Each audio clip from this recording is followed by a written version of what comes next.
Lorien Holiday, welcome to the podcast Sport and Life. Great to see you. How are you? Hello, Teddy. Thanks so much for having me on the show. Really appreciate it.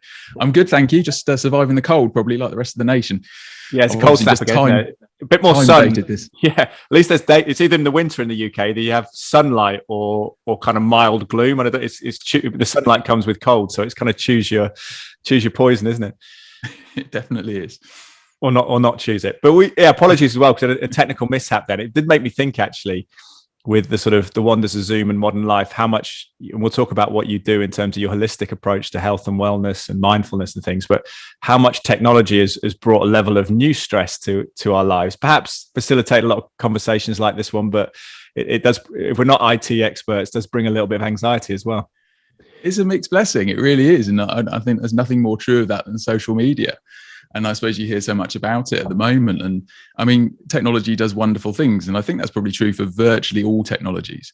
They're capable of great things and a lot of benefit for us as a society and as a culture, but also come with their challenges as well. And I think the technology is definitely that. I think our inability to unplug and our inability to have space and find ourselves some openness and some outdoor space oftentimes as well, and just get away from the craziness of the world. And when social media and the 24-hour news cycle is sort of telling you about all the challenging things typically that are going on, or how you're not quite good enough and compared to X, Y, and Z people, that's the sort of the downside of it. But the plus side is of course, our ability to share our experiences and share our knowledge and solutions to make hopefully people's lives better. So it's always a double-edged sword, I guess.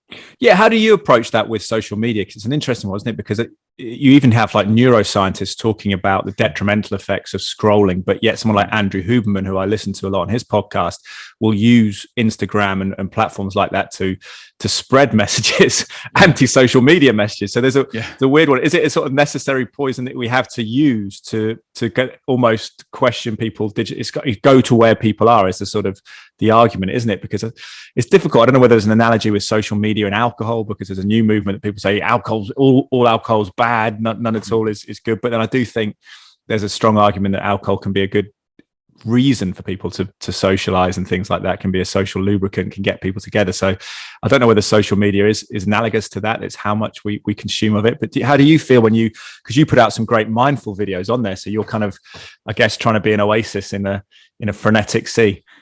Yeah. And I'm very aware of that sort of paradox, or that perverse sense of conflict between the two, because yes, I do, and again, I suppose it comes back to what I said a moment ago. I don't think it's inherently bad, but I think because of our innate psychology and our tendency to judge ourselves, to judge others, it's very easy to fall into the, in quotes, the dark side of social media, and to let it run too much negative information in your life. But yeah, I mean, I'm telling people in my posts and with my mindfulness to disconnect and to be present with what's really going on in the moment, and actually look at the world directly around you, not at all the chaos that's presented through social media, through the 24-hour news cycle, etc. So there is definitely that sort of that perverse conflict, but I think it is about, you have to connect to people, don't you? And it is strange, we both grew up in a world without social media, believe it or not, and it's hard to believe now, that mindfulness teachers, coaches would have found business before social media, yet they clearly did. But it really is hard to imagine how that mechanism worked, even though it clearly did. I mean, people like Tony Robbins obviously became very successful before social media. Right? My dad had the big cassette packs of Tony Robbins, actually, with with sort of, and it's interesting because in my 30s you start to get more interested in self-development. I don't know whether your natural steam of youth starts to abate and you start to look at your life and be more conscious about it. And he was like, oh yeah, I've got all these cassettes, not that we could play them now, but of cassettes of Tony Robbins, because I'd started listening to some of his online stuff, and it was quite interesting, those connections, actually. So clearly people required a little bit of that sort of mindful focus when they were in the 1980s, pre-social media, but it is a different picture now. Lorien, just to explain your background a little bit, because I think I said holistic. I think it's a good word, isn't it? Because you came from sort of roots of physical health and well-being with the personal training, which I know you still offer through through your website as well. But then you've branched out. But I feel like there's a consistent thread there, isn't there, between body and mind? Is that your journey, that you didn't see them as separate entities or separate pursuits? Yeah, I don't think you can't separate one from the other. And I think people are too inclined to. And I think there are lots of people who try and treat their mental health with physical well-being. And that works to a point, can work to a point. And that there's people who are far too focused on their mental well-being, which doesn't sound like a bad thing per se, but they neglect the physical aspect of life. And I do think that, and we all have our individual, challenges in life and circumstances that face us, and not all of us are as able-bodied, and for a variety of reasons, we might be in ill health, etc. But for the vast majority of us, there is this, I think there's a need to find a real equilibrium with the two and to focus on both. And I mean, I came into this, I spent 20 years before sort of embarking on this in financial services, of all things. Really? And being very, very glamorous. Well, because you're down the South Coast, aren't you now? Is that right? Yeah, that's right. Were you JP Morgan's big down there? Is that JP Morgan, yeah. So that's where I spent a lot of my time. Yeah, absolutely. So I was successful enough to all intents and purposes, but I was thoroughly miserable with it all. And I sort of took the plunge when there was an opportunity created, and I retrained as a personal trainer. So I had a full-on midlife crisis, a financial services person, got a sports car, ditched my career, that sort of thing. And I trained as a. And how old were you? How old were you at this stage? When I was sort of having these thought processes, planning this, it was 38. So 38, it was really, So I got out in time for my 40th, basically. So because it took some time, it took some planning. This wasn't quite as whimsical as perhaps I'm making it sound. It's a big time though, isn't it? Because you start to think, hang on a minute, you look at, this is maybe my maudlin way of looking at it, but you start to look at male life expectancy and start to think, I'm approaching halfway here. This is, I need to figure out what I'm doing, because the treadmill isn't necessarily giving me what I thought it would give me. No, quite. And it is absolutely about sort of quality, I think, not quantity. And I think that's what people sort of overlook. And so, so I retrained as a personal trainer, and I thought that I'd help corporates, but nothing could be further from the truth. I ended up working with the elderly. So I fell in with a local physiotherapy company who wanted some non-physio people to do sensible exercise with the elderly. And so I ended up working in care homes with people with dementia and Parkinson's and strokes and all sorts of things. And it gave me such a fresh perspective on human condition, particularly in our most challenging times, right? Which we all potentially face, to your point, as we get older, we don't know what's around the corner for us. And invariably there's going to be a phase of ill health. And one of the things that was kind of, I suppose, frightening or an eye-opener for me is the length of time you can spend in those states. We kind of, when we're young and we're busy with our lives and we're running around frantically, we kind of think that we hope perhaps that old age and illness will be quick. Get that bit out of the way. As a bloke as well, you think, I'll just get a heart attack or something. It's sort of like go to sleep. Yeah, that's right. That'd be kind of, from the purpose of your own perspective, that's kind of perfect. But not for the person lying next to you. Not necessarily another 10 years around you. Yeah. But there are people obviously living in very poor sort of qualities of life, so to speak, in terms of their independence, their freedom, mentally and physically. And it got me really thinking, why are people not taking better care of themselves? Because, a lot of this is education, but a lot of it is a psychological barrier, right? It's not actually that we don't know how to run, we don't know how to do push-ups or all these sort of things, right? There's no shortage of information for the vast majority of us to easily consume, to tell us how to be physically more fit and well. Yeah. But so many of us don't do it and don't apply it. So that really fascinated me. And that was, I suppose, really made manifest in working in the care homes and seeing that sharp end of life. So that sort of pushed me into the mental health side of things. And so I spent and this really tied in with the pandemic, which was kind of perfect timing in that sense. And so I sort of, really threw myself wholeheartedly into trying to understand, human behavior and psychology, and also to find tools that help us navigate that landscape better and actually take better charge of what we do. So things like neuro-linguistic programming, cognitive behavioral therapy, coaching strategies, and of course mindfulness. And so I really do try and bring all those pillars of health together And I have a sort of a little model of sort of a five pillars of well-being, which sort of incorporates a number of these things. Yeah. What are the five? So it's sleep fundamentally. So you want to be sleeping well. You need to be taking care of your mental landscape. So through mindfulness, it's nutrition, what you actually put into your body. It is the physical activity.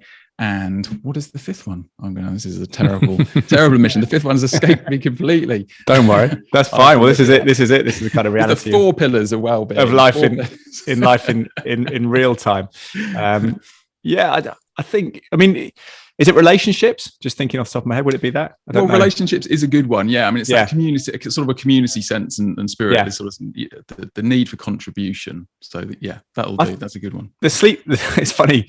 The sleep one is a biggest challenge of mine because I've worked shift work for 20 years as a sports journalist, and you kind of work late, early, that kind of thing. And actually, I've got a regular pattern now, but I still have 2 a.m. bedtimes, which I'm trying to mitigate. And my little girl is now 8 and doesn't wake us up as much in the night. So you get that balance, but you do realize how much of physical and mental health is pegged to sleep. Because when you're sleeping well, your levels of optimism and energy just rise, don't they? And I think maybe we forget about that. And I think going back to our earlier mention about the social media and technology, that's made it more challenging, the sleep environment, I believe. Yeah, well, yes, you've got the sort of phones. Typically, our phones are by our bed, and you may or may not put them on silent or sleep mode. You may or may not have notifications going off in the night. So yeah, no, absolutely. And again, there's also, how quickly in the morning, and question for yourself and your listeners, do you reach for your phone and pick it up in the morning, even if ostensibly it's just to turn the alarm off? And again, invariably, our phones are now our alarms, right? They're becoming increasingly glued to us, and that's a great thing in some senses, right? It's super practical. You've got a one device that has your banking, your email, your ability to connect with people. I mean, no one actually uses it as a phone anymore, which is the hilarious thing. I mean, which is why it was really good when it first came out. I remember being a teenager, and it was like, I can get, I can call people, I can organize things. Don't need change for the phone box. Yeah. But now nobody uses it as a phone. It's always something else. But so it's super practical. But on the flip side, you're kind of compelled to it, and you can easily fall into this state of anxiety when, where's my phone? And it wouldn't matter if it was just a phone per se, but because it has so much of your life plugged into it, if the security fails and someone picks it up who's got malicious intent for it or whatever, then you're like, crikey, there goes my internet banking, there go my credit cards, all these sorts of things, right? So. Yeah, no, it's a big one. And I think actually you read more and more worrying things. Like I'm kind of aware of it, but more aware now, it thrust into my attention probably on social media about the effects potentially on sperm motility and things of men of having mobile phones in their pockets. And you sort of wonder, right. The smartphone culture has just been thrust upon us, hasn't it? And you mentioned that kind of anxiety of it being physically attached to us, that need for it. And you talked about going outdoors and the importance of that. Just as a tangent here, do you feel it's important to have time away physically from the phone just to deal with that sense of, addiction to it, perhaps, that intensity? Yeah, and I think it is, but I think that's true for lots of things. And you sort of mentioned alcohol earlier on in the podcast, and there are, I think, some similarities. I mean, we all have crutches for the challenges that we face in life, right? We all do. Life is difficult, and it's not all pleasant, and not that we shouldn't look for it to all be pleasant, because that causes lots of problems for us in the process. But whatever your crutch is for managing the challenges that you have in your life, you should try and identify that and just be aware of it. So that's a key step to potentially changing your addiction, because if you're not aware that there's a potential problem or what your behavior is, you're never going to change it. So, but yeah, I would encourage people to take some time away. I mean, I make a conscious effort to leave my phone at home when walking my dog in the morning, for example. Yeah. So there's a sort of a simple thing there every day. But also part of me thinks, well, what happens if I spot a car crash, or I have a car crash or something and I need my phone? But so again, but these are things that were never a feature, and we survived as a species for an awful long time without these things, right? And I think we just need to remind ourselves that we can. You have to knock on a house door next door and say, "Can we? Can you ring if there's been an accident in the road outside?" And ask for help. Yeah, it was interesting. One of my wife's colleagues sort of had a problem. He drove accidentally into a flood the other day, we've obviously had lots of heavy rains lately. He was trying to take his kid to hospital, and he chose a route that he was unfamiliar with, and ending up with a flood. And he ended up having to knock on someone's door, and they helped him. Yeah. In the middle of the night, in the dark of the storm, knocked on a stranger's door, explained the situation, and someone helped him. So it's technology disconnecting us in a way when we think it's a connection tool. Yeah. Absolutely. And for some people, it is a connection. And I think it's important to remember that there are some people, particularly with social anxiety or people with other, challenging circumstances in their life for whatever reason, whether that's physically or emotionally, who these are genuinely tools of connection. So we shouldn't be outright dismissive of them. But equally, it's become a sort of a shallow replication for true connection and contact between people, and I think that is a problem for the vast majority of us that we need to learn to navigate. Yeah, broadly speaking, what are the challenges we face in your transition into this line of work from being in finance? Is it motivated by a sense of trying to make the most of our time? Because we've filled up with a lot of self-development stuff, which is all about the 5 a.m. club. And as I say, if you go to bed at 2 a.m. from work, you're like, oh, well, I'm not going to be part of the 5 a.m. club because that would be completely counterproductive, which maybe some people still are. They still have that sense of this is the way forward. But a lot of that self-development and wellness is around busyness and being busier and achieving more. When you went through this, how much was it more about noticing life and just sort of being in time, if you know what I mean? Because I'm reading a book called 4,000 Weeks, which is a broad reference to how long we have on this earth, which kind of lays it stark. And it's a sort of counter to the self-development stuff about productivity and being more and more busy. I don't know, what was your sort of mindset around it? Is it your life philosophy, if you like? Is it about just being here and noticing life? Because I think as we get older, sometimes, as you say there, with working in an intense industry like finance, you can just watch the years whistle by. Yeah, and almost like be hoping for retirement, right? With the thing, you're not necessarily enjoying what you're doing, but you're sort of seeing it as a step to the next phase where I can hopefully retire, and then I'll have my whatever it is, whatever your vision. It's a big one in finance, that, isn't it? I remember guys saying that to me when we were 22, 23. It was like, oh, well, if I get to 40, I might be able to retire because I've earned this pot. And I was thinking, yeah, but your 20s and 30s, that's like that's a pretty good time. Exactly. Yeah, disregard the prime of your life. Yeah, totally. All for the hope that you might get your yacht or something like that, or whatever it is for you, your garden or your whatever, your home away in the country. But yeah, I mean, we do. I think fundamentally, I think back to the question I think you were asking, it's a search for meaning. And I think it's finding something in life that is purposeful for you. And that really is the crux of it. And I think a lot of us, and I found this certainly in my experience in financial services, is, we're doing things that provide us with an income, which we hope will at some point allow us to do something different that we want to do. And we don't necessarily know what we want to do. And that's a real challenge for many people. And I think if you can discover, your purpose, for want of a better word, right, then I think you're in a really good place compared to people who just are kind of a bit lost with that. And so it's helping people find what matters to them, what their values are, and what you can actually align yourself to that fills you with that sense of purpose. And that's where I think community is so important.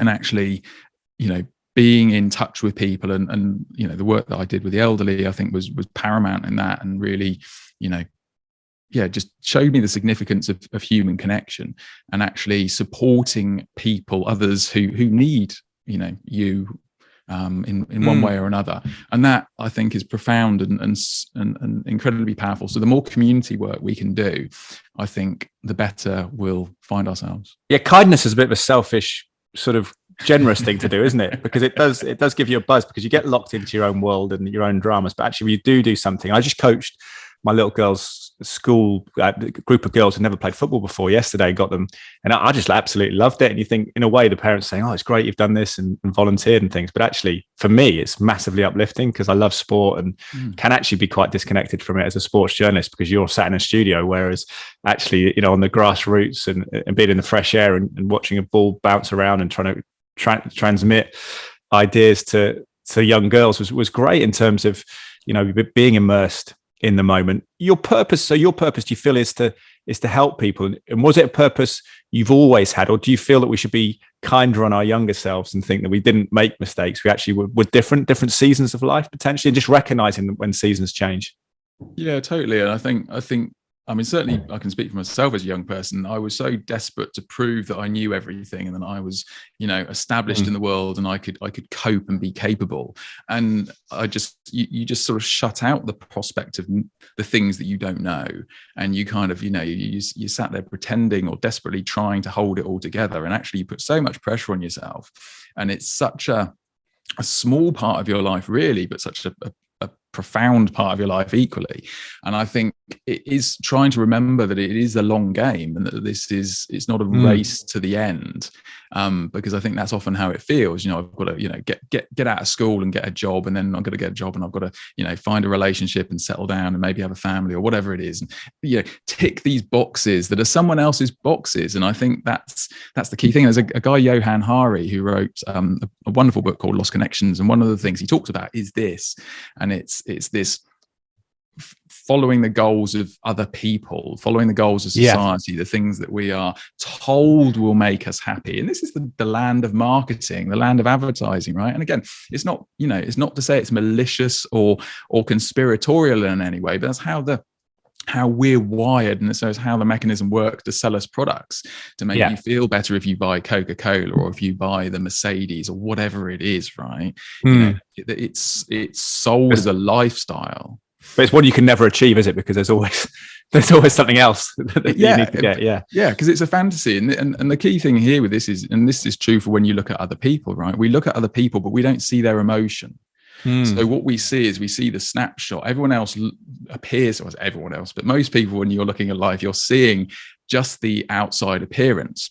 And so, they appear to be getting on with their family or just having a nice drive down the road in whatever car they happen to have or whatever, right? But what you don't see is their internal chatter going on. You don't see their neurotic voice squirreling away at them, eating away at them inside like it does to all the rest of us.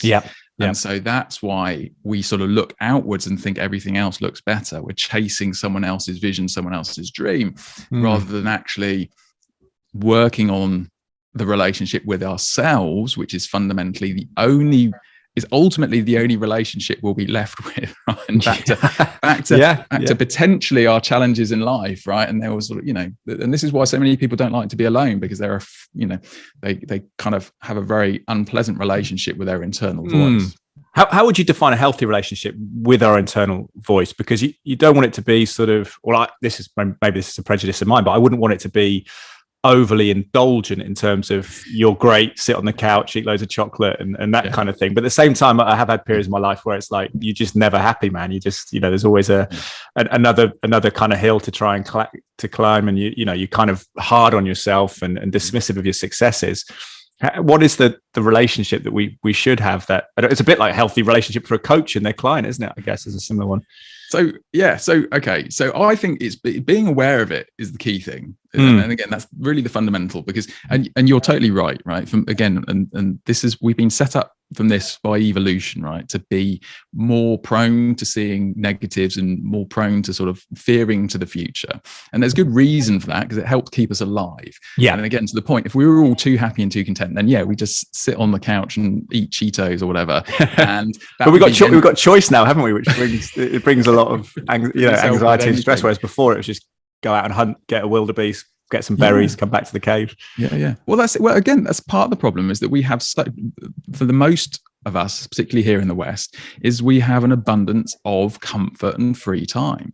And actually we're not really evolved, I don't think, to deal with that yet. So again, and you wouldn't want to be without it. You don't, there is this sort of, I think there's this false nostalgia for this sort of hunter gatherer past, right, at the moment, and the idea that hunting your wildebeest is a purer way to live.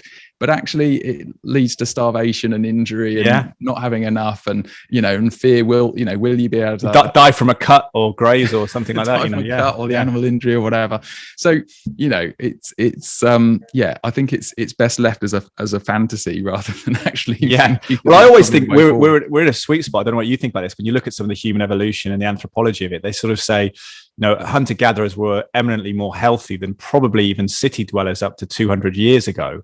But then we've actually almost all these millennia of suffering of people living in urban environments with animals and disease. And, we saw that when the Europeans went around the world and all the diseases they brought with them to sort of more hunter-gatherer societies, that they weren't prepared for that. But you think we've got this spot now, we're still living in urban environments, but we've got sewers, we've got modern healthcare. We've kind of, I guess, ridden the crest of a long wave for a lot of previous humans. So it is trying to make the most of it. Yeah, totally. Yeah, no, I mean, we're built on the backs of giants before us, aren't we? And all their sort of sacrifices and suffering, etc. And it's a very Jordan Peterson thing to say, but it's very true. And we kind of do. It's easy to lose sight of that when we're focusing on the challenges of our own life and the existential threats that we appear to be surrounded with all the time. So yeah, so I think the sweet spot is recognizing it, and I think this is the key thing for the work that I do with most of my clients and in my own journey as well is being more aware of the chatter in the mind and our propensity to see things negatively, and to understand that that's not inherently a bad thing. It's been very useful for the survival of the species, but we don't necessarily want to just get stuck there. And that's, I think, one of the pivotal things with mindfulness in particular is it helps you not get stuck in a given state. There's nothing wrong with any of our emotions, right? Again, they're all evolved for a reason. There's nothing wrong with happiness, nothing wrong with sadness. There's nothing wrong with being angry. There's nothing wrong with crying sometimes. None of those things are a problem in themselves. It's when we just get locked in them, and we get locked in them because our thoughts feed those fires, those emotional processes.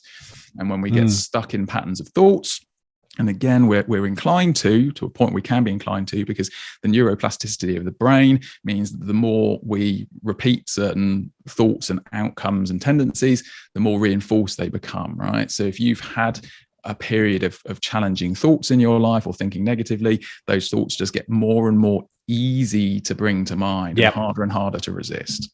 And so it's we can never really stop the thoughts, can we? But in terms of a definition of mindfulness, to what extent would it be close to a definition as saying you're just cognizant of your thoughts, but maybe carve out a separate identity where you can step to the side of them and just watch them go by without feeling they are you? Is that the key distinction, that you're not your thoughts? Yeah, exactly. It's not attachment.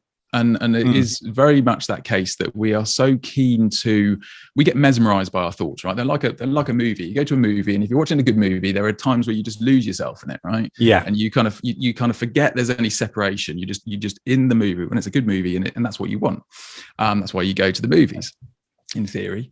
But we do the same with our minds all the time, right? We get lost in our thought, and we so identify with these thoughts. But we don't control our thoughts. We don't know what our next thought will be. You don't necessarily know what your next question for me will be, right? It'll appear. No, I'm not as prepared as that. It will appear through the course of the conversation, and you might take a pause and think, well, maybe I don't want to ask that question or whatever, right? But actually, you don't know what that next question will be. You don't know what that next thought will be. But when we have a thought, particularly a negative thought or a judgmental thought about ourselves, oh Christ, I'm so stupid, for example, or whatever, we're attached to that, and we hold that thought to be true. Whereas although you can have delusions the other way, if you think, well, I'm so amazing, and that can be just as problematic. Ego surge, it can be just as problematic. But most of us have an imbalance, one way or the other, and typically it's towards the negativity. Yeah, no, it's a fascinating one, that, and finding that separation between yourselves and perception. It can be important. I don't know whether there's a link with mindfulness and stoicism, because I have people on the podcast talking about stoicism and that ability to not necessarily be defined by your environment. And Viktor Frankl, Man's Search for Meaning, in terms of surviving the Holocaust, befriending guards in the camps, which is just phenomenal. Really, was a classic example of trying to cultivate a nice environment internally when externally it's very challenging. I suppose. If we mentioned relationships, if you have challenging relationships, be it at work or at home, that perhaps you can't avoid, that's an interesting approach, isn't it? The mindfulness approach, because you can notice your reactions to situations without necessarily emotionally reacting or physically reacting to it. Yeah, or feeling reaction, but not getting, again, stuck or lost with it. So again, mindfulness won't stop you getting angry, and nor should it. Right? Again, it's not about being passive. So, but it is about being able to maybe be more discerning, is the term that's often used. So being able to sort of make a better judgment call about what you do, and and it does help you. I mean, it helps you develop empathy with others as well. So because you understand, or the more you understand about the nature of your own mind, the more you also understand that this is the same kind of stuff that's going on in most other people's minds or everyone else's mind. Yeah. So if someone else is, is ranting and raving or stressed at you or whatever, it's not typically about you. Typically, sometimes it is, and sometimes you haven't done something right. And if you're mindful, if you're in that sort of detached mode, you're more likely to see that, aren't you, than if you're sort of fully engaged with it in a sort of committed way. Yeah. No, definitely. So it absolutely can help you with your relationships, with yourself primarily, right? And this is a key one, because most of us, forget that actually when we're keen to point out all the problems with other people, and it's obviously always someone else's fault. It's always your other half's fault for arguing, or your boss's fault for being unreasonable. But you can't really impact them, can you? That's the problem. That's totally. Totally. You can't. No, I mean, you can try and have conversations with people, obviously, and the more you are, in tune with your emotions and able to articulate your emotions, the better chance you have of sort of, positively influencing others in that respect, right? But if you are lost to your emotional state because you've got triggered, you're angry, you're just going to end up in this, sort of fighting conflict with your other half or with your boss or whatever, and it's just going to spiral and get worse. So there's these sort of like society mantras, isn't there? One of them is that people don't change. How optimistic are you from your own experience, but also working with the clients that you have worked with, in terms of that people can change and fundamentally change that internal environment? I'm an ardent believer in people can change, and I've witnessed changes in myself and in my clients, and I think to assume that you can't change is horrendously naive, I think, because if you look back at yourself through your life, you have changed, and if you look at your 10-year-old self and your 20-year-old self and your 30-year-old self, etc., there are marked differences in what you hold to be true and in how you conduct yourself. Now, some people are less plastic than others, I suppose, and get more set in their ways for some combination of reasons that I don't fully understand. I'm not going to pretend that I do. But actually, most of us, absolutely can change if we believe we can, because if we don't believe we can, again, you're fundamentally stuck. And then you're prepared to put the effort in. And I suppose this was that's the beast. That's the dog. Yeah. What type of dog is it? Is he or she? A Rottweiler. Rottweiler. Wow. A Rottweiler. Yeah, Greta. She's lovely. She's just very noisy as a guard dog. That's a brilliant contrast, because obviously now, since you've left your finance days behind, you've got a wonderful head of hair and a beard. You've got the kind of more hippie look, but you've got a Rottweiler. That's brilliant, isn't it? Because people are textured. That's about being yourself and the nuances of it. Well, Rottweilers are as soft as anything. They really are lovely.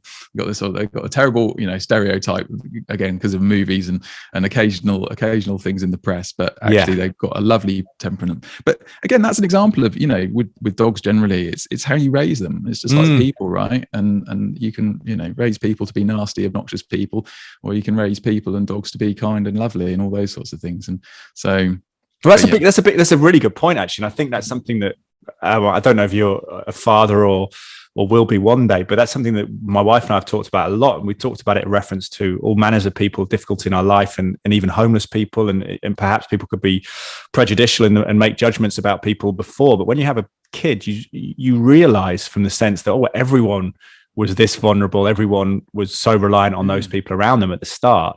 And it gives you an empathy and a sympathy. Is that a big challenge for people like a Rottweiler, like any dog that's been, mistreated, and you see them rehomed, dog rescue homes all the time? Do humans, I guess, face a battle to correct some early mistakes from their environment? And is that part of your job with the people you work with? Yeah, yes, absolutely. And totally it is. And some people obviously have really horrific starting circumstances to life, and it's super challenging, and it's very easy when people have had relatively privileged upbringings and supportive families and a decent education and all these things that we take for granted. And that doesn't mean that we should be devoid of any suffering in our lives and challenge in our lives either, right? But it's very easy to forget that there are some really challenging circumstances that people have to go through, and it does shape you dramatically. One of the biggest mystery really is why two people can go through very similar circumstances and one comes out, almost like an angel, and one, succumbs to it and becomes, diabolical to some extent. Right? Traumatized, more traumatized. Yeah. Yeah. And so it's really interesting. And I do work with young care leavers as part of the work that I do. So these are people who've been in the foster system, and being able to talk to them and support them as young adults is, again, really interesting. Seeing the things that they have to wrestle with as young adults that I, didn't have to wrestle with, fortunately, because, my upbringing was in quotes normal or positive. Yeah. So but yeah, no, I mean, fundamentally we do need to be more mindful of the challenges that people face in life, and again, this comes down, I suppose, to questions about sort of free will and being able to choose your thoughts. And the more tragedy you've had in your life, the more difficult your circumstances are, the more likely you are to anticipate future challenging circumstances, the more likely you are to be highly stressed, the more likely you are to be prone to anger. And that then has a cascading spiral effect on all your interactions, because you're feeling threatened, because you've been threatened so much in your life by the circumstances that probably started as a very young child that were completely out of your control. You're now sort of, hardwired or hot-wired to these, really, really volatile emotional states. And your amygdala, your emotional center is literally enlarged, and your frontal cortex is diminished, is reduced in its ability to direct you in rational decisions. So you end up in this vicious cycle, and this is, where you can obviously end up in situations that are extreme, like homelessness and things like that. And I think it is important for us to remember, particularly when we're on the other side of this, and we're glad that we are, that people, it's easy to say that people choose these lives, and actually I really think that's very far from the truth. Yeah, and I think being judgmental about people gives us a sense of false security, doesn't it, as well? Because what we don't want to think is that it could have happened to us. But I think actually, if you're honest, you realize, if a different chain of events had unfolded, if I'd felt about myself this way, if I'd encountered this, who knows? And I think once you do that, it's quite liberating to actually concede that. It makes you more sympathetic, but makes you, I think, just more relaxed about the whole world. You should let go a little bit, stop trying to control it, and just be present with it, and grateful for what you have, and realize that some of it's work and some of it's luck. And I think that's a bit like sport. When you win a game, I think Sir Alex Ferguson always said with Manchester United, there is need a dollop of luck to be a successful manager as well, which is good, because you can't control everything. With sport, what's your thoughts on that, and physical exercise more generally? Because I've talked about, and I think people have written about, and there's a lot of research about being in the zone, being in the moment, being in time with sport, which can bring that sense of mindfulness. Is it, more broadly speaking, rather than going for an hour and playing five-a-side football and getting an escape from your thoughts, is your theory that you can perhaps use that as a template for a general approach to life? Is that what a mindful life is? It's something where you're in time, you're feeling present most of your life. Yeah, so I think what you're talking about there is this flow state that people talk about when they're particularly like in sports and things like that, or if you're focused on anything, and it can be a craft that you're doing. I talk about picking up leaves a lot, right? If I'm picking up, it's a repetitive manual task in a sense, right? And I sports, it is a bit more dynamic than that, but at the end of the day, you get into this flow state. You're so lost and focused on the present moment, a much smaller sense of the present moment in a way as well, right? Because the whole world around you dissolves, and you are just focused on whatever it is, right? The football and the five other people on your team and the five people on the other side, etc., and that is very much sort of the essence of some of mindfulness. It is kind of just seeing everything as it is, including being lost in thought as well. And this is really the ultimate challenge of it subjectively, is being able to sort of recognize that, again, because your thoughts aren't necessarily the problem as long as you're not lost in them, right? You're not trying to stop thoughts, you're not trying to switch them off. A, you couldn't, and B, you wouldn't want to, right? Again, thoughts are quite useful, they've evolved for a reason. Yes. So but it is changing the relationship that we have with them. So yeah, no, absolutely. I mean, physical exercise and flow state stuff is lovely, and that's what attracts people to it. But it is trying to make sure that you can bring this into the real world with you. And I think that's the critical difference. And it's the same with mindfulness and sort of meditation, because it's very easy to fall into the habit of thinking that I'm mindful for 30 minutes when I'm meditating or whatever. I'm in my peaceful sanctuary. It's got to be quiet. It's got to smell. So it's like a recharge, and then you sort of go into a stressful world, and then you need to go back and recharge again. But that hopefully we don't need to recharge, I guess. That hopefully, yes, because you bring mindfulness through to every aspect of your life. So yes, you bring that attitude. So you are approaching the challenging, the stressful stuff with that awareness, so you don't get. And again, it's just about not getting stuck in it. It's not about stopping there being stressful situations. It's not about stopping, an angry response to something. But it's about not then carrying it with you for the rest of the day or the rest of the week or even longer. Right? Years and years of pent up anger. Well, but anger. You've mentioned that a few times. Is that something that us blokes are more likely to suffer from? Do you think that women, do they have a broader range of emotion? I know there's research at the moment into women who are transitioning to be men and getting testosterone treatment, and actually saying that one of those aspects is that they feel a lot more anger than previous, and realize that the emotional range is perhaps less nuanced than when you're a sort of biological woman. Yeah, it's interesting, and I don't know the science behind it, so I wouldn't profess to. But I mean, certainly I work with anger with more of my male clients than my female clients. The female clients tend to be more anxiety seeking solutions, and the male clients tend to be more anger. But it's not black and white like that. There is both. But I mean, anger is a response normally to fear and threat, right? Yeah. So the less secure you feel about your situation, the more prone you are to be angry. So I think, men have a real challenge at the moment, sort of feeling a sense of place in the world and feeling a purpose in the world. And I think that then creates this essentially an existential threat to them, right? So you're more likely to be prone to flying off the handle because you feel threatened. And again, this is why it's so important to understand, I think, human psychology.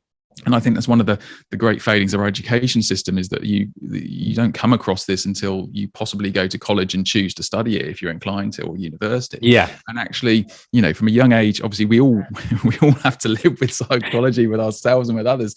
And we're also blasted by it. The marketing engine, right? All understand it incredibly well and use it to exploit the market, right? So, and politicians do as well, for example, and things like that, right? And it doesn't mean that it's malicious, but what you've got an audience that can't defend themselves because they don't understand it. Can anger be useful in the short term? I know Tony Robbins, you referenced earlier, has referenced the fact that he finds it more useful as helping people than a sort of depression state, because he said he can actually get them from depression into anger to then instigate change. Yeah. So anger's an action state. So I mean, again, there's nothing inherently wrong with any emotion. It's just not getting stuck in them. But anger will at least encourage you to take action. But you don't want to get stuck in anger because it's very physiologically demanding. And it's not good for your heart and things like that. And it's not good generally for your relationships with other people. No. Right? So not yourself, like you're talking about that, but going back to that, not with yourself, and not with the people who are living with you, or your work colleagues, right? If you're facing an angry person all the time, it's incredibly wearing. But no, it's better than being sort of, physiologically, it's better than being stuck in a depressed state. But I mean, again, Tony Robbins talks about his crazy eight, and that's where you flip flop between the two, and that's because you're feeling low, you're feeling depressed or whatever, and you're wallowing in this, and then eventually the anger. And again, you don't control this. This is the sort of interesting sort of thing about sort of free will. At some point, something will make you sick of it, if you like, your self-pity, your anguish, whatever it is, and you'll get angry. And you'll go off on an angry rampage about something, whatever it is, whether it's against the world or against yourself or whatever. And then your anger burns itself out, and then you find yourself back in the state of low mood and depression. You can get stuck in, like I say, what he calls a crazy eight. What's the key to getting out of that? Is it getting from the anger into a happier place? Is it changing something in your life, changing something externally, internally? Yeah, well, yes, you've got to change the circumstances. Fundamentally, our emotions are trying to get us to move towards what we think is going to be a positive goal. I mean, that's what we're looking for, right? We're looking for a sense. This comes back to Viktor Frankl's, I suppose, man's search for meaning, right? A sense of purpose, a sense of having something to contribute. And I think that's so critical. And I think that's so dangerous in our comfortable life, I say, relatively comfortable world that we live in, right? And there's a huge spectrum and people are suffering anyway, but because we've kind of lost that communal sense of working together towards a common goal, which again historically would have been just trying to get the harvest in so we didn't starve to death, or building enough houses, collecting enough firewood, all that sort of stuff, right? And it would have completely consumed us because we would have been very busy, very physically demanding, all that sort of stuff, working as a community to keep your community alive. And now there's, and again, it's good that we have so many of these things that we don't have to. We've got sewage and we've got electricity and we've got access to food more than any of us could eat. And so, but that has taken away so many of our sort of fundamental senses of meaning. And I think that's why people fall into these states. And if you can, you need to identify that you're in these states, and that's that, because you don't necessarily recognize it. And this is part of the problem. You just think and you think the problem is you. Yeah. Right. And you think you're the only person who's struggling. And one of my favorite expressions or quotes I get either on my social media or from my clients is, I thought that was just me.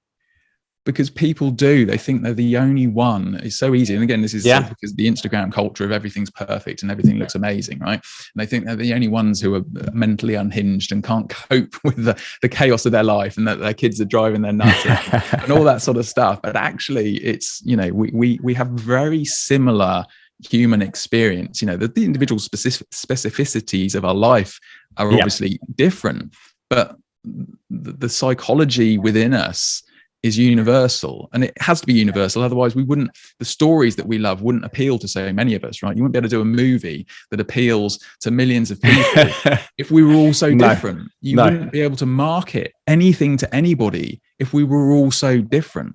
We are so similar psychologically. And with that sort of the catalyst for change, I think a lot of the well-being centers around the internal correctly, because that's the reality that you live with a lot of the time. And you're talking about mindfulness, we're talking about physicality and exercise and things like that.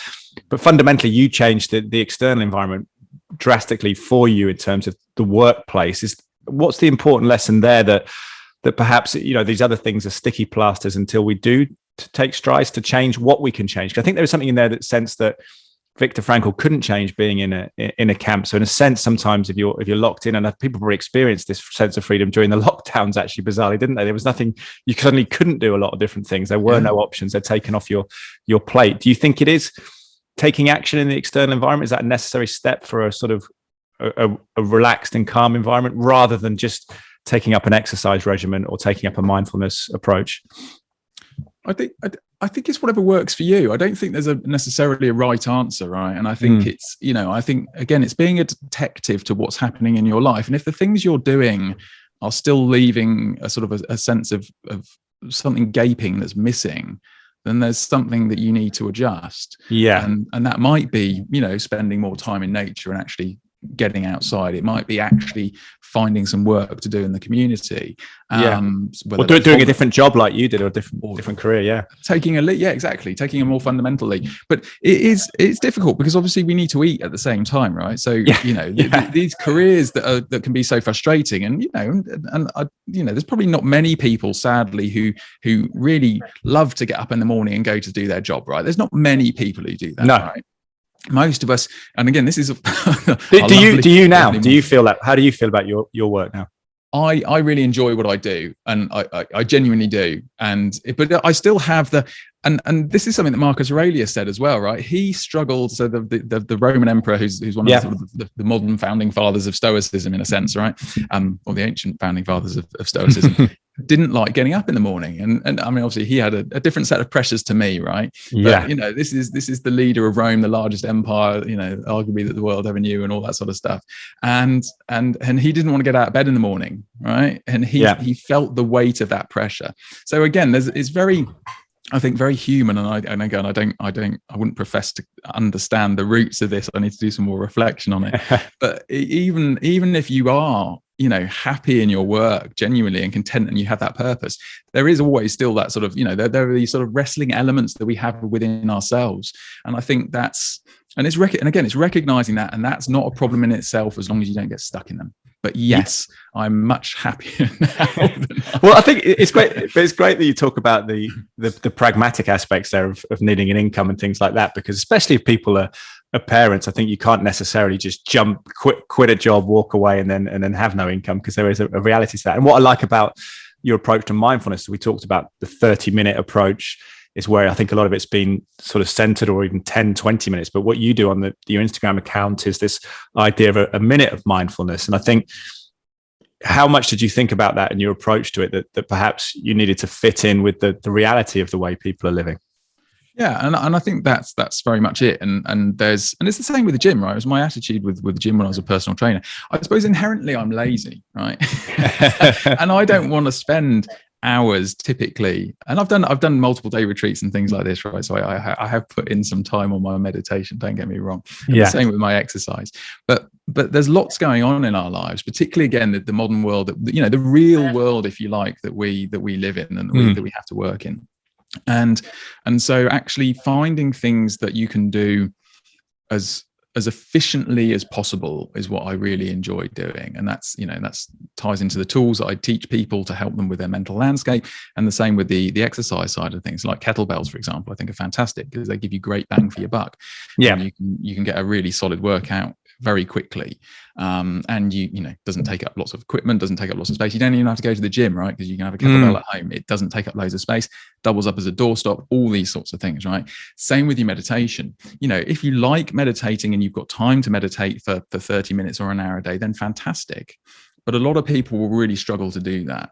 And if your husband's saying, why don't you empty the dishwasher or whatever it is, I'm meditating. Meditating. I'll get round to it. And people like Jocko Willink and stuff like that just say get up earlier and all that sort of stuff. And I think Tony Robbins does as well. And I think Arnie has said something. But that goes back to the sleep. I always wonder what time those guys go to sleep, because I think they go into bed at 9, because as you were talking about sleep being a fundamental pillar, or maybe they're like one of the 0.05% that don't need a lot of sleep. They don't need sleep. But odds are you're one of the people that need sleep, right? Statistically, you're one of these people that actually needs 8 hours sleep. So, but it is an interesting one. And again, it's what works for you, right? If that genuinely makes you happy, then all power to you. But I think we're what it smacks of is that we're all looking for something, right? And this is, I suppose, the vehicle of the podcast and things like that, right? Is that we're all kind of, back to Viktor Frankl, searching for a meaning, searching for a purpose, and we're hoping that other people will have the key for us to do that. And I suppose the root of mindfulness is finding that peace within, because that's the only, again, you will be ultimately left with yourself, and you spend all this time with yourself, and you spend all this time internally talking to yourself, and whether that's a nice internal dialogue or a really challenging internal dialogue. You talk about modern media. We spend a lot of time trying to design our house, and programs like Grand Design and house makeovers, but actually trying to create that nice place to live inside, and how you feel 95% of the time is massive, right? For however long you live for. Yeah, totally. Well, and experientially, it's the only thing that matters, right? Genuinely, from the point of view of experience, it doesn't matter what happens in the external world around you. What matters is how you feel about it. Now, it's important to have a moral framework attached to that, because obviously you can use that to become a psychopath. You don't want to do that. So you need a moral framework. But essentially, it is all how you feel about it. So again, all these shows that we find entertaining, we're drawn to, but all they do is they make us judge our experience, right? They're encouraging us to judge my home isn't good enough, it's much prettier.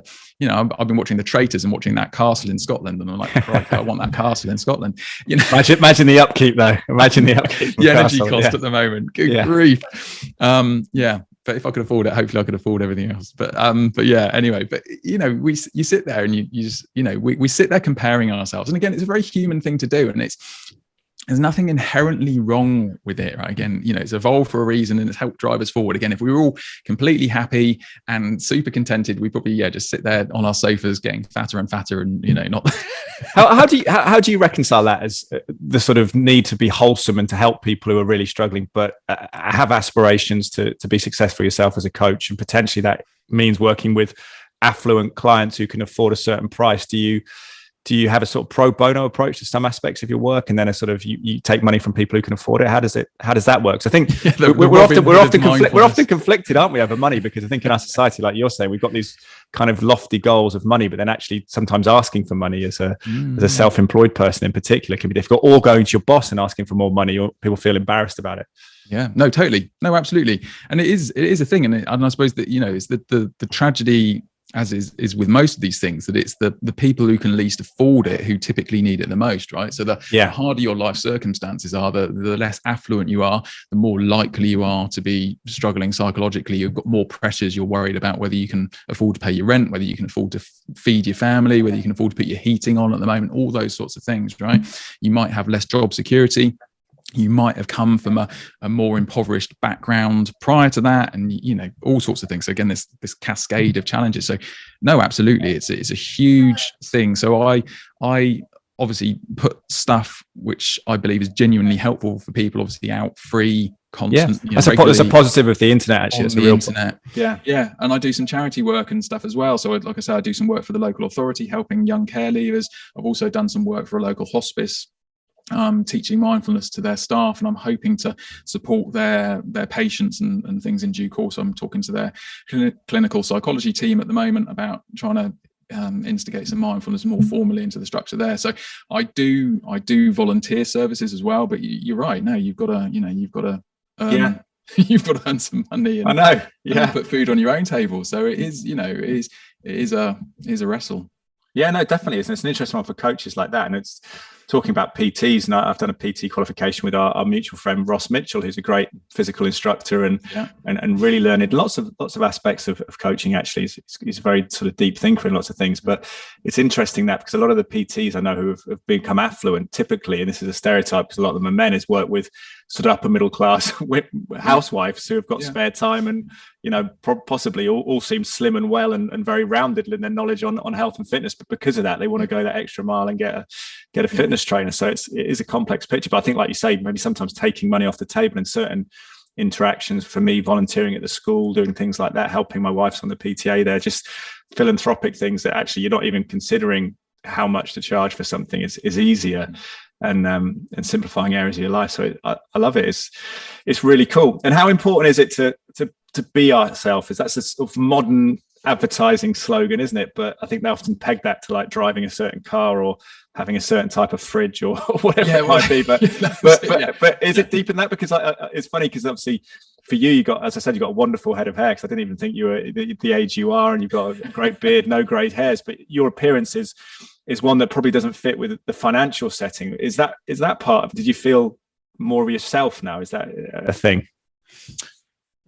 Yeah, I suppose so. Because it is finding a sense of integrity with yourself and authenticity with yourself, and that comes as a coach. And one of the things that you sort of find when sort of doing this social media game is finding your authentic voice, and that evolves. And I think again, there's a lot of pressure to sort of have that established when you're whatever age, right? But actually, the life experiences shape you, and your sense of self evolves, and what's important to you evolves. And again, this ties into the fact that we can and do change, right? We absolutely do change, and we certainly can change.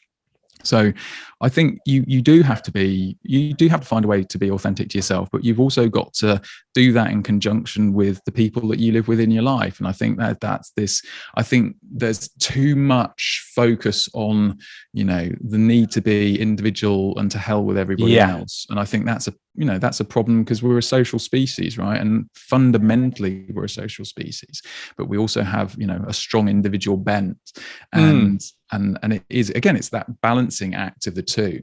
So, you want to find your authentic self and be as honest as you are, as you can be with the world around you, but you also have to fit in the world around you, and you have to live in the world around you. So it's finding that happy harmony. Yeah. And other people's thoughts and their environment, internally, externally, are important, aren't they, to us, to maintain those relationships. And I often find that, and I know we'll wrap up in a minute, because I know we've been going for a while, and I really appreciate your time, but it's that balance. I hosted the Cheltenham Wellbeing Festival a few years ago, a few events around town. And what was interesting, that one of the advertising slogans used in the windows around it was self-care is not selfish. Yeah. And I sort of ruminated on that a lot as a parent and things, because, you know, I work a lot of evenings. So if I work 4 evenings a week, if I'm then playing football on another evening, it means that I'm only seeing my daughter 2 evenings a week. And you start to think, nothing's that simple. It's all proportionality, isn't it, in life? And I think, you know, self-care, potentially what was virtuous when you're a single guy at 21 and going to the gym 3 hours a day isn't necessarily virtuous if you've got family commitments at home.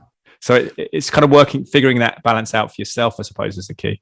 It is, and in conjunction with the people who mean the most to you, and that I think for me is the key thing, because with taking mental health seriously and self-care seriously, it's not, and it isn't about being selfish. It's about finding the strategies that you can be the best version of yourself, so that you can then be there for other people. Yeah, because you know your daughter will almost invariably care more about the quality of time she gets to spend with you than the quantity, to a point, right? And again, it's, you know, I know it's a curve, right? But she would rather, I'm sure, spend, you know, 2 quality evenings with you a week than spend 7 evenings with you a week where you were frustrated and not really there because you were thinking, I'd rather be at football, or I want to do something else. Yeah, or I haven't had enough exercise or whatever it is. Yeah, exactly.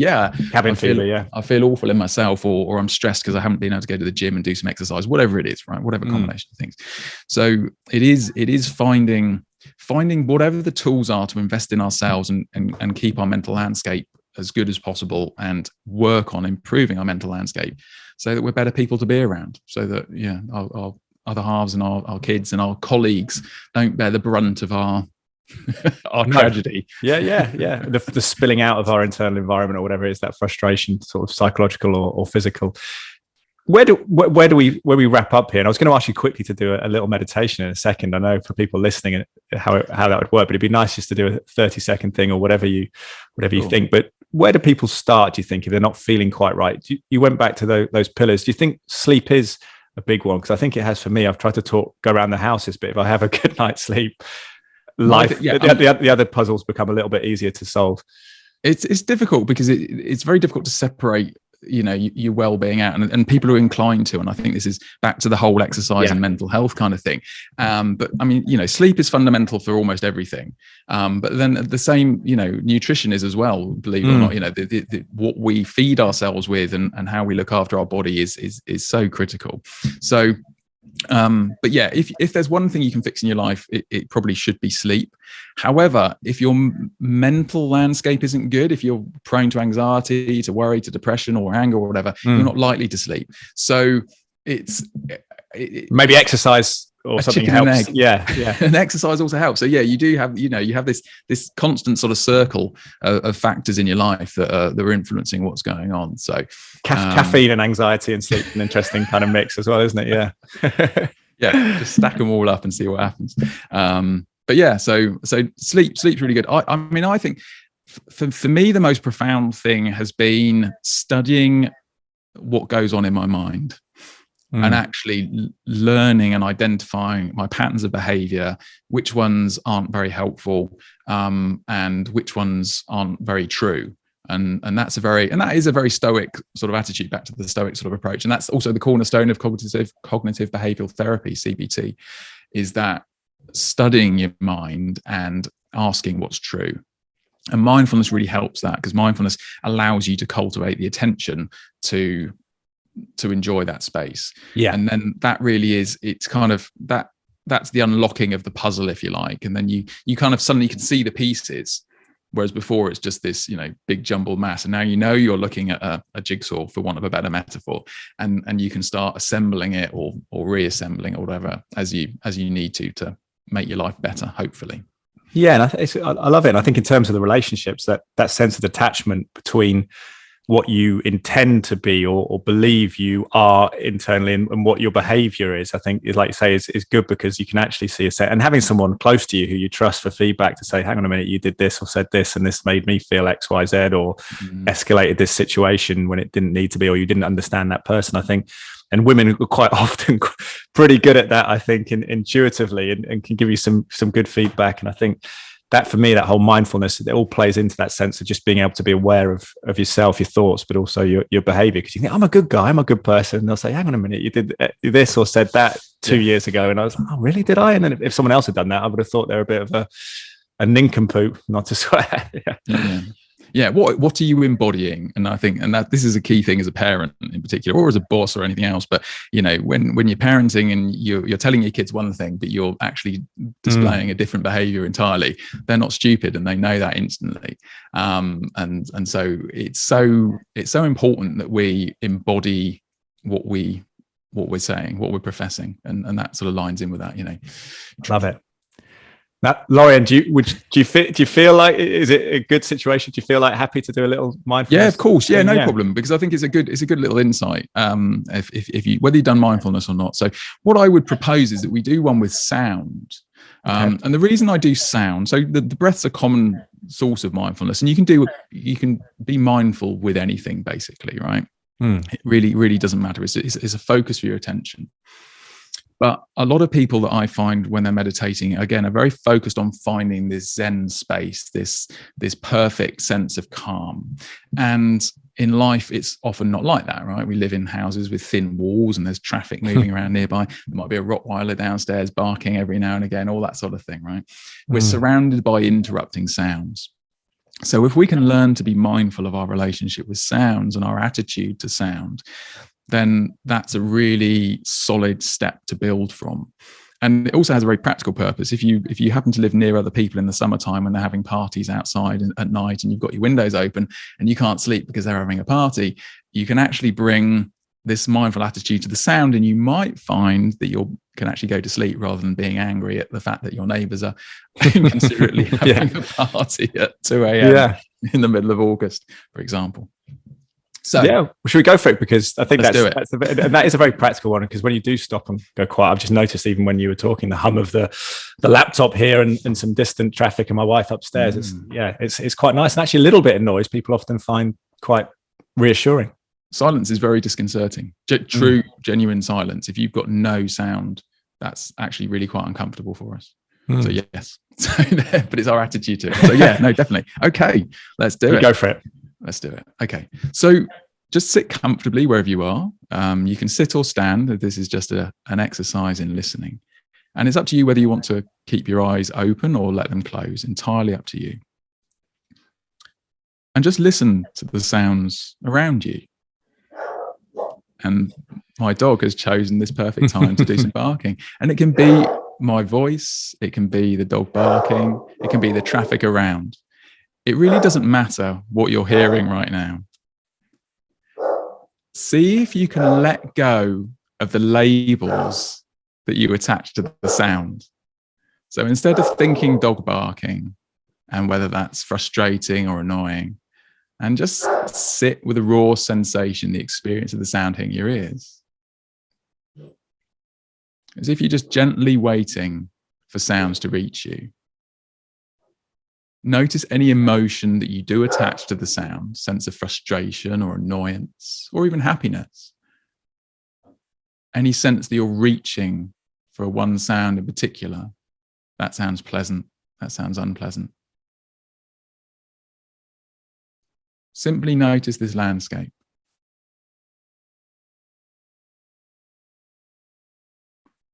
And if there's a space between the sounds, notice the space between the sounds.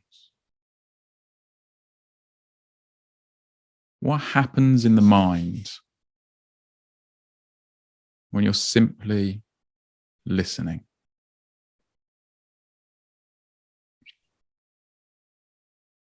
Thank you. That was great. Very, very calming, actually. I heard a little bit of bird call. And it's interesting how you label things because, you think of bird, which, I do like it, but it's interesting how you counterpoint that with a big dog barking. But luckily having the insight that you had of it, of her being a lovely dog, it gives you a different perspective. So it's an interesting dynamic how you do label things. But yeah, and that's brilliant. You feel quite reset from that, which is how long was that? A minute or close? That was probably about a minute, maybe 2 minutes, maybe two. But yeah.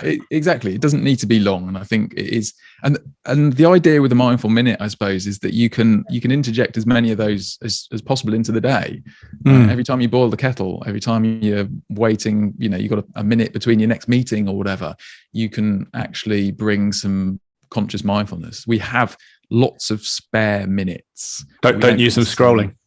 Don't use them scrolling. Yeah. Which is what people do. Yeah, no, it is. Yeah, because absolutely, it is. And I haven't figured out how to be mindful of Instagram yet. I'm going to work on that. No, it's a time sink, and you don't feel particularly relaxed. You put it down and stuff, but it's great. Lorien Holiday, really appreciate you coming on. I hope I said your name right, because I've as a sports broadcaster, I've been reporting on League One games a little bit with Lorien, the football team over there. So it's very close to that. But it's a fantastic name, and I really appreciate your time and riffing on a lot of those topics. What is the best way for people to find you and to find more meditations like that as well? Yeah, thank you, Teddy. Yeah, and appreciate you having me on again. It's been a really interesting chat. And lorienholiday.com. And my social media handles, Instagram, Facebook in particular. And also I've got a lot of meditations on YouTube carefully hidden under Lorien Holiday. So you can find me, in any of those places. And yeah, if you want to connect, please do. And I'd love to chat with you. Beautiful. Well, yeah, circling back to the top, we talked about social media. I think it's really beneficial and philanthropic use of social media, the way you do it. And I've really found it intriguing. I've listened to a lot of the meditations and found them beneficial. So thank you. Go well, and speak to you soon, hopefully. Thanks. Take care.